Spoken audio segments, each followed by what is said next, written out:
Hi, Ed here. I'm the Associate Store Manager of the L.L.Bean Hunting and Fishing Store in Freeport, Maine, and I'm going to show you how to rig up your spinning reel.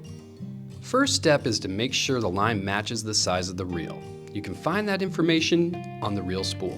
For this reel, we're going to put on 140 yards of 10-pound test line. Next, you need to attach the line to the spool. Open the bail of the reel, run the line through the guide on the rod, and then tie the line to the spool using the arbor knot.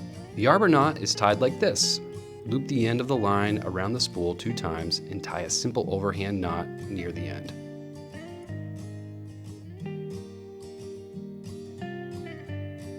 Trim the excess.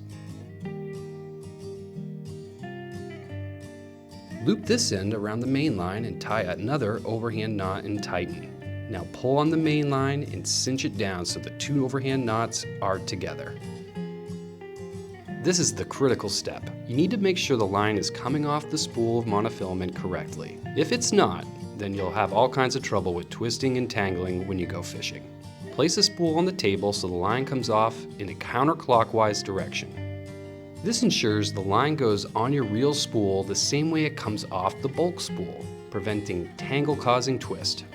Fortunately, for most line manufacturers, this means the spool is lying with the label facing up. Hold the line between your fingers and start reeling the line onto the reel.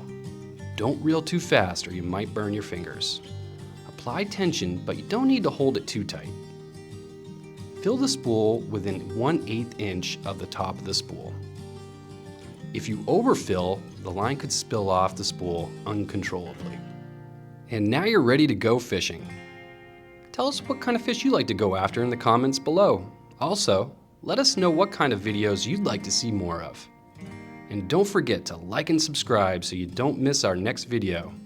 For more fishing tips and inspiration, visit Explore L.L.Bean at llbean.com/explore.